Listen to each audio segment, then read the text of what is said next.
Good afternoon and welcome to part 7 of building the DJH 2MT 260 kit, and today, with a bit of luck, we're going to finish the tender. So if you remember from the last part, there aren't that many things to do still. We need to fit the axle boxes and springs, 6 of these. We need to fit the buffer shanks, and we also need to fit a bit of pipe work, which isn't indicated in the kit, but as I mentioned in the last program, it is quite predominant. And what I managed to do, I managed to find a photograph of a 2MT tender. There aren't many. Obviously they concentrate on the locomotive, but there aren't many of the tender. But I did find this one, this colour one, and what we're going to do is we're going to fit that pipe work there, which is the water delivery pipe. It's not indicated in the instructions, but as you can see, it is quite a prominent feature. So we're going to do that, and for the purpose of doing that, I've got some 1.5mm wire brass rod, and we will do the pipe work out of that. It has to go down and then it tucks inside the outside frames. If you make it continuous, you'll never be able to get the frames on and off. So what we're going to do, we're just going to do a little bit of a bend and then just tuck it round inside so it's short, and then you'll be able to get the side frames on and off. So I'll reposition the camera, get the soldering iron going, and we'll do the bits that need doing and see how far we get. Okay. So we're going to do the buffer beam first. So the shanks go on the chassis part. So what I've done is I've removed, there are 2 sets of brass parts for the vacuum pipe and the steam heat, and we'll just offer those up and check to see whether they fit first.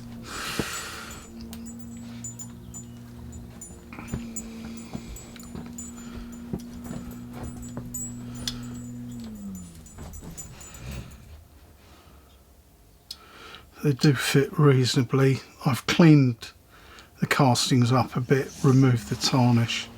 Right, that one doesn't fit, so we'll need to drill that out slightly.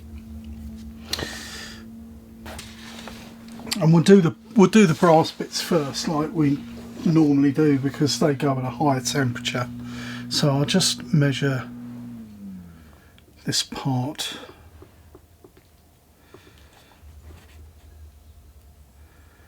So it says 1.5, so we'll try 1.5mm drill.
And that fits very well now. So these 2 holes, 1.5, I'll just get the instructions just to be on the safe side.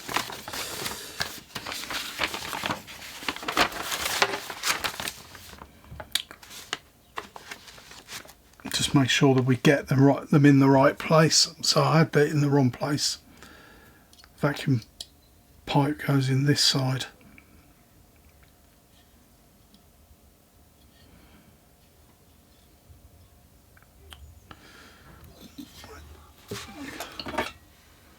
Clean the soldering iron.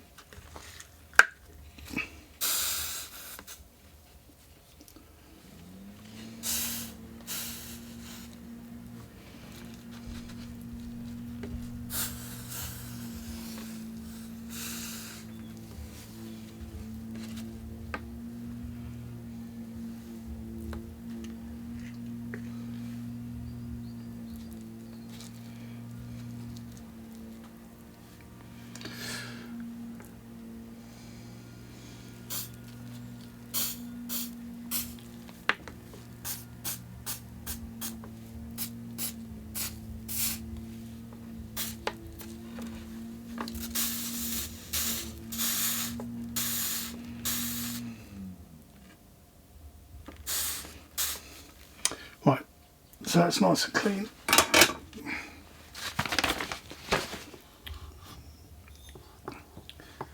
We shall fit these, at least these are not white metal parts because they are quite vulnerable. So we'll just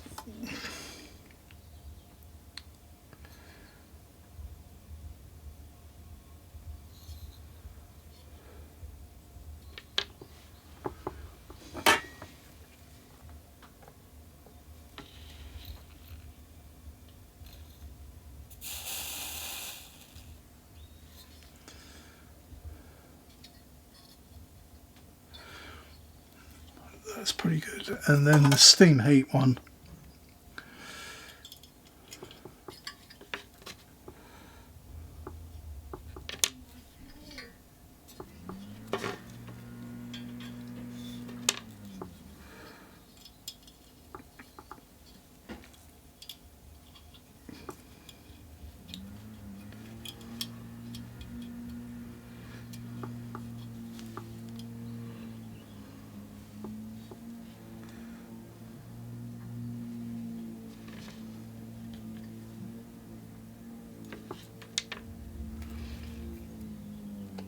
And I'm soldering them from behind.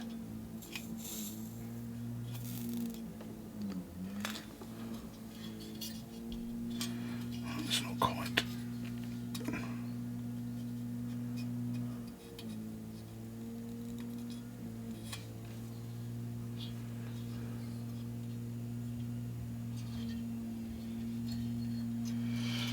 So that's not too bad. There you go. Right, now we've got a little bit of solder on our soldering iron. I'll leave it here. And what we'll do now is we'll do the buffer shanks. Now you just want to check that they fit first, which they do. And then we'll tin using what's on our soldering iron. So you only need to wipe it.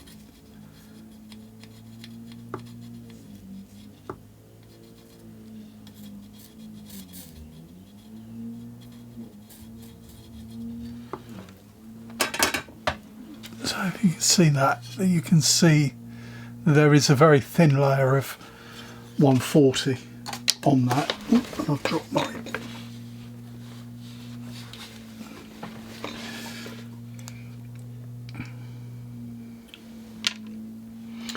And we'll fit the buffer shanks using white metal solder.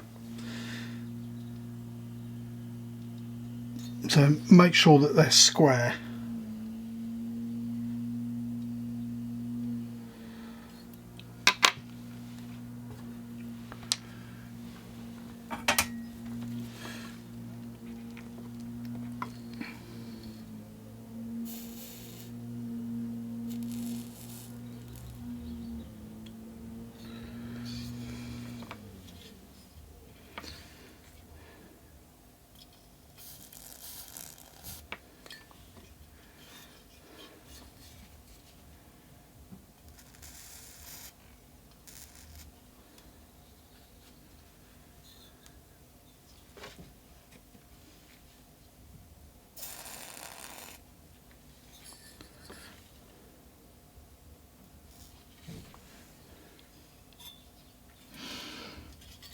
And there's one done. We'll do the other one. So now we just give it a quick wipe over again.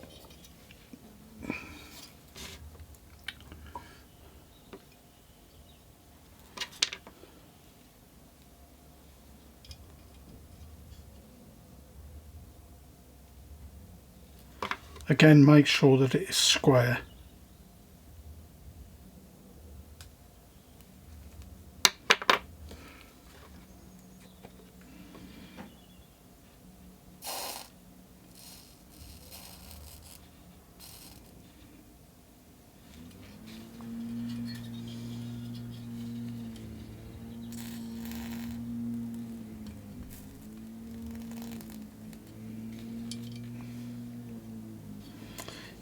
A little bit too long.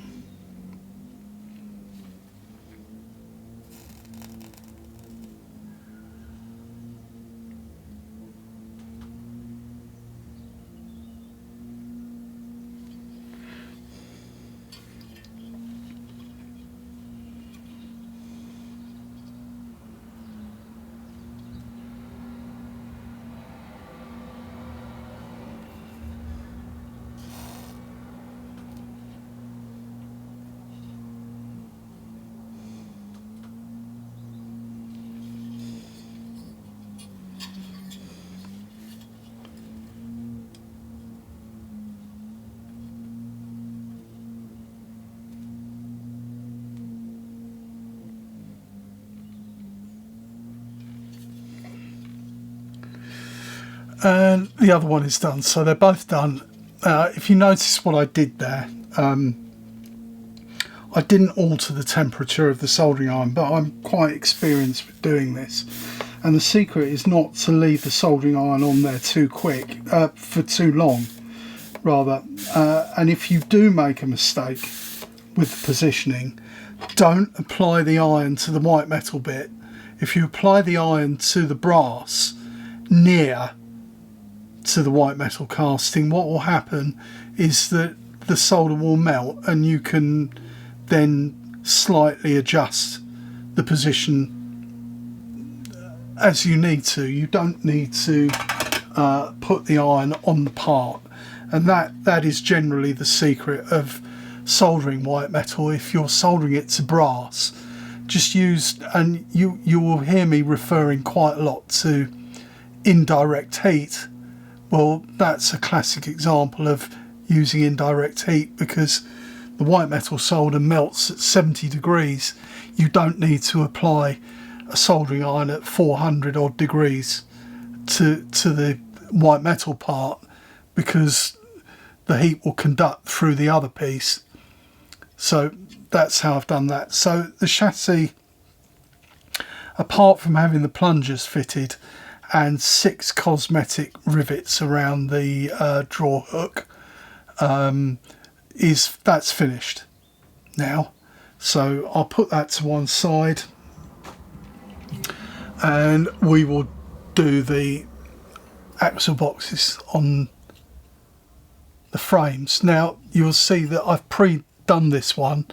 What I've done, I've tinned it on the outside face with 145, and then I've wiped a little bit of 70 degree solder on top of that, and then I've done the same on the back. You'll notice that there's a slot and a hole. The slot is so that you get the part upright, so you don't have to worry about it moving. So we'll just fit that. So we'll put a little bit of flux on both sides.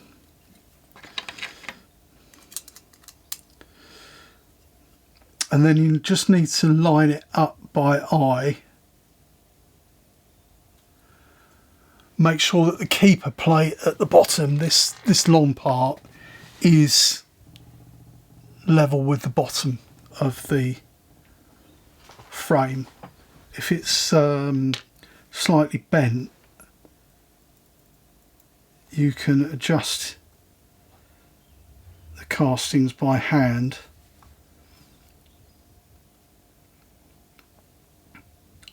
These castings are remarkably flash free. I didn't have to clean anything off, hardly at all. Just the lightest pass with a with one of Christina's nail files was more than adequate for cleaning it up, and that's what I did. Picked the side up and it rolled off again.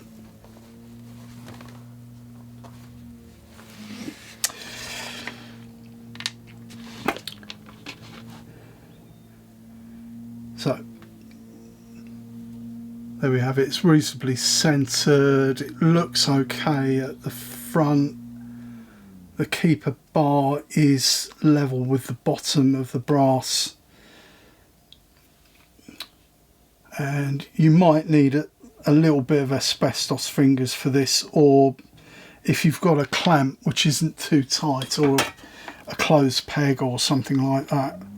I find that closed pegs get in the way a bit sometimes. And then just wipe it around. Just tack solder it. Wait for it to go off. There it goes off. And it's slightly tilted, so I've moved it.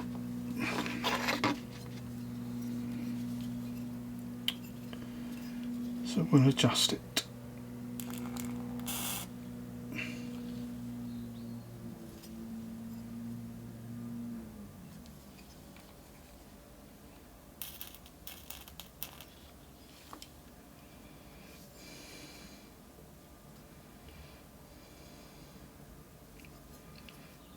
Right.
Right, you're just going to wait, hold it, wait for it to go off, solidify. Try and keep it as steady as you can, otherwise it will move.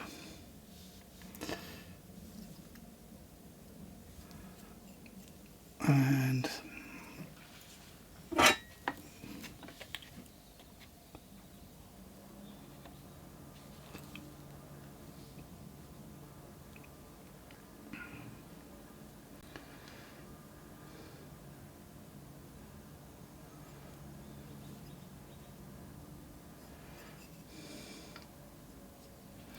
so there's the last one. I did cheat a bit because I did the other ones earlier. So you don't really need to see it 6 times. Just take your time, and much the same as any other thing, use indirect heat if it needs repositioning. And that's okay. And the other one's here. So we've got 2. Right, and now we need to do this bit with these. So as I mentioned in the last program, the feed pipe for the water comes out the back. It comes out the back. So what we're going to do, we're going to assemble the chassis. So I'm going to assemble it all up, less the wheels, and then we'll go about fitting the pipework. I'll do that off camera because judging on how long it took the last time, it's going to take me a little while to do it. It's quite fiddly. So we'll put it all together and then we'll do the pipework. Okay, so I've assembled it, what we've done so far, and that looks pretty good. The only criticism really that I can level at it are the lamp irons, which I mentioned in the last program. They are rather big, but the rest of it's okay. Now, if you can see in there, get the sun to shine in, I put the fishing weight in and I used the hot glue gun to put it in place. Now, this is the only other bit that I need to do apart from the pipe work. So we're going to do the pipe work. Now, I'm not 100% convinced, looking at the pictures, that these tank siphons are actually in the correct place, but we'll go with where they are. That's where they are, where I've soldered them. That's where the holes are in the chassis. So what we're going to do, we'll anneal this bit of brass rod and we will bend it accordingly. So gas torch,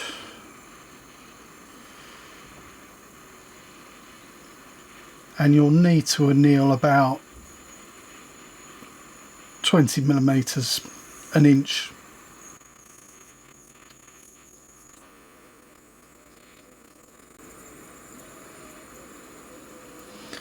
So all you need to do is just heat it until it's red hot.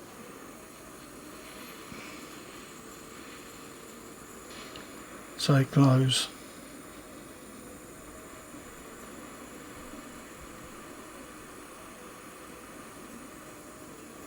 That should be okay.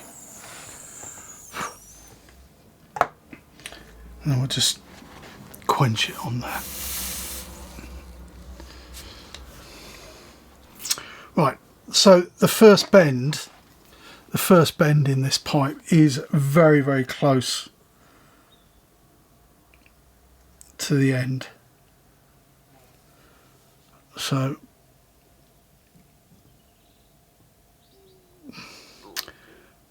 we use two pairs of pliers.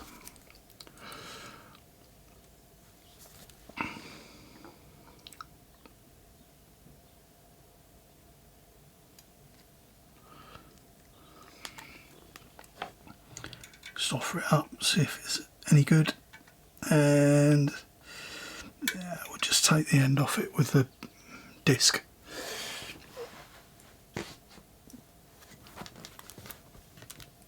Well, we'll take the end off with the disc in a minute.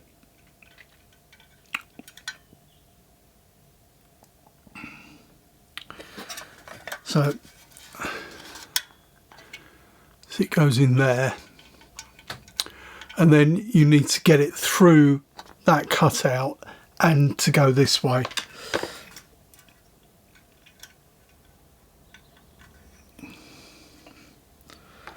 So we'll make a mark.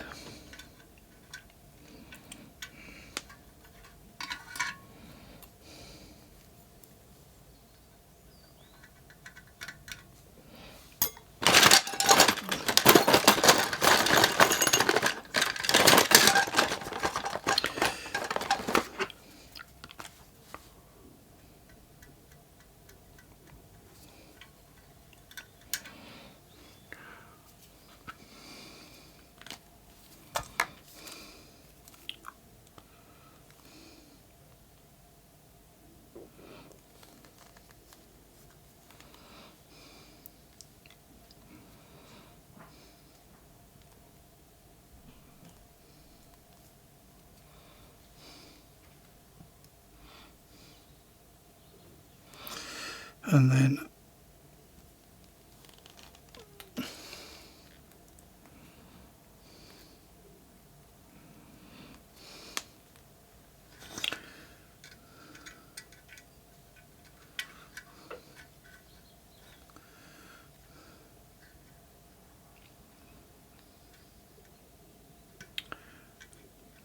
that's okay.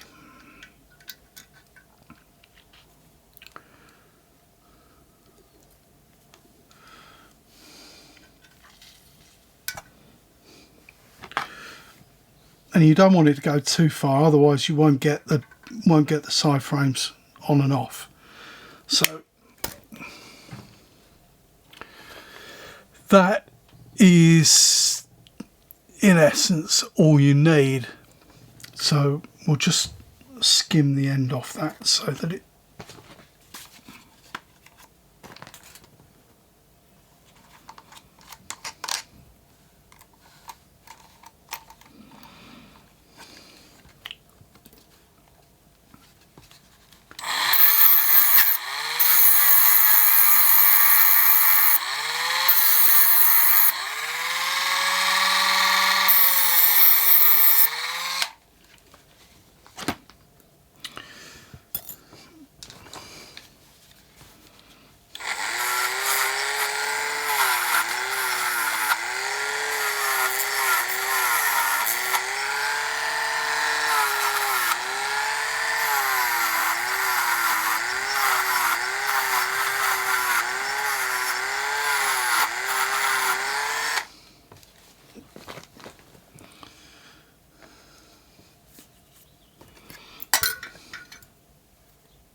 okay.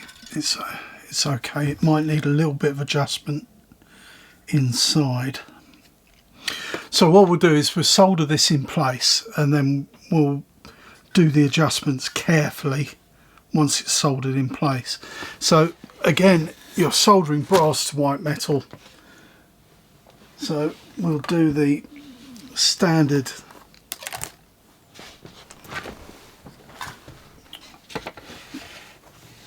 145/70 and then use indirect heat.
It's a little bit fiddly, a little bit fiddly.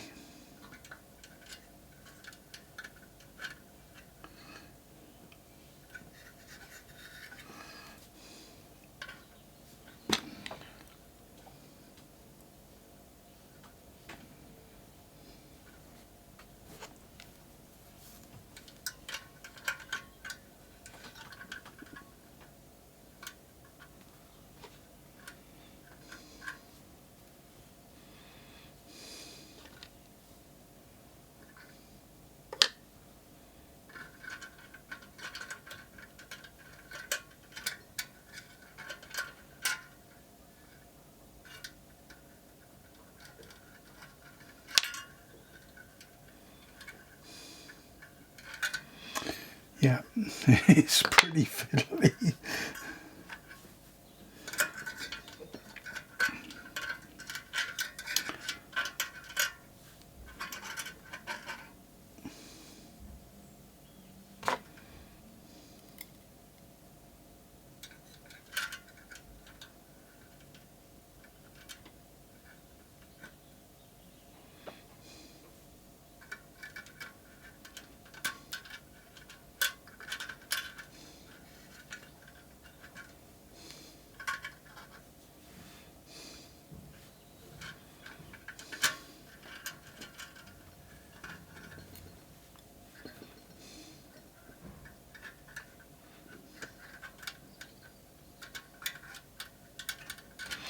And the box has come unsoldered. Right, let's correct that first.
Well, this may seem to be an awful lot of work for not very much, but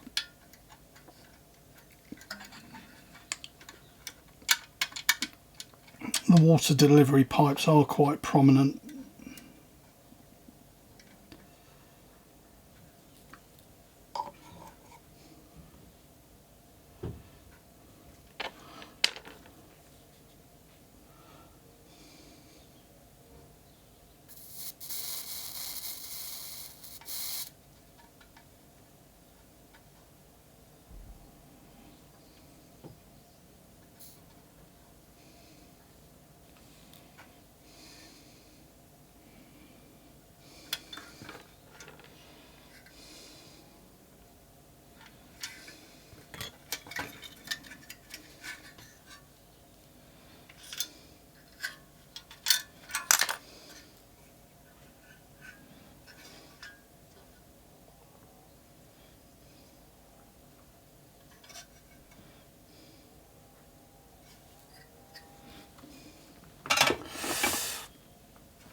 And there it is. It needs a little bit of trimming off inside. No doubt when I do this it will come unsoldered. In fact, I won't do it now. I'll do it when I take the side frames off. So you need to do that twice. I won't do the other one on the other side, but the technique's the same. Anneal your wire first and then offer it up, bend it according to how it's going to fit.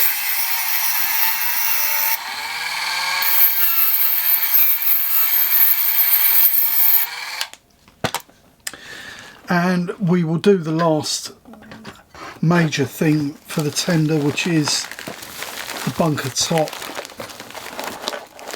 If I can find it, it's in here somewhere. There it is.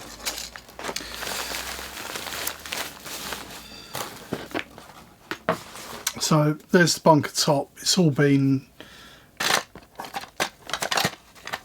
just dress it up a little bit more.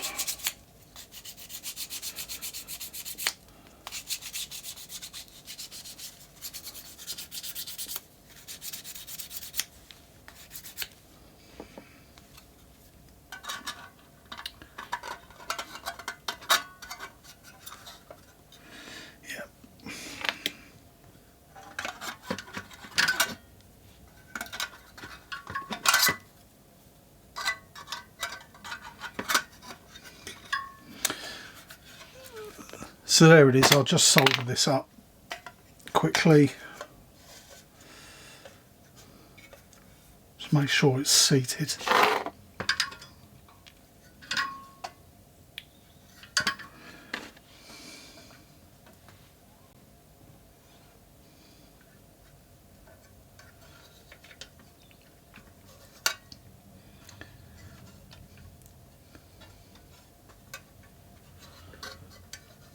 So you want to be careful when you do this, because remember you've fitted some white metal parts and you don't want it to be on any longer than necessary, although we may have to use a gas torch. I think we will have to use a gas torch.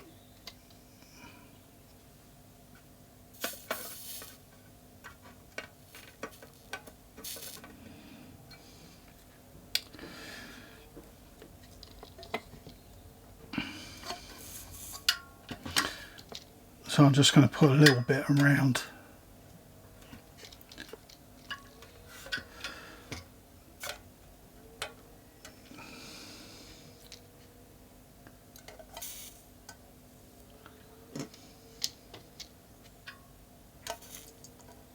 Just tack solder it and then we'll go around with the gas torch. And this is where it's going to go horribly wrong. We hope not.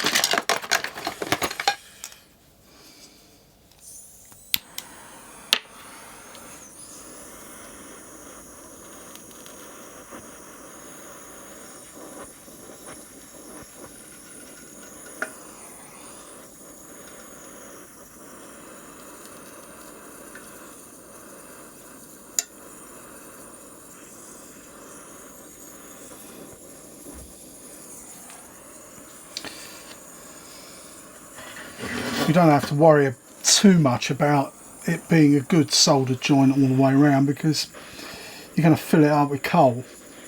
So, oh yeah.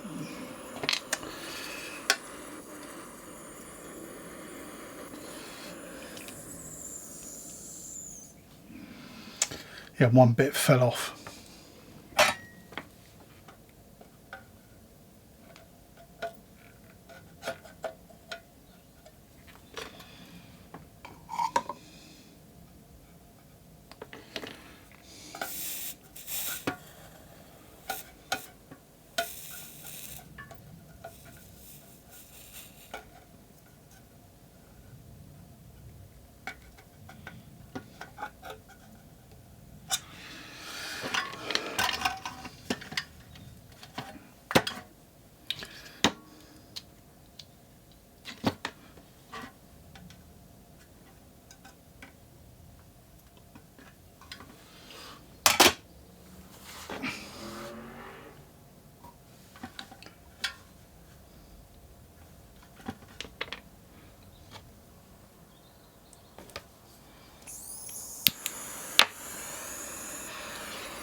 We'll just put the tank ventilator back on that fell off.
Okay, so that's done now, and apart from that other pipe that we've got to do and fitting the wheels and a little bit of cleaning up and fitting these two white metal operating levers, which we'll do after we've cleaned it up, the tender is complete. Hooray! So thank you for watching this this all too brief program, and when we come back the next time we will start thinking about what we're going to do next, whether we're going to build the body or we're going to build the chassis, or do a bit of both. I think, looking at the instructions, we will probably have to do a bit of both, so it won't be page 2, page 3, etc. We'll be doing page 2, then page 5, etc, etc, but we'll take it as we. So we've now got a BR3 tender complete, and it's quite chunky because of the extra weight that we put in, and that will run very nicely now. So we'll clean it up, put all the other detail bits on that we've not put on, and then we'll put it to one side. Thank you for watching. Watch out for the next program coming soon.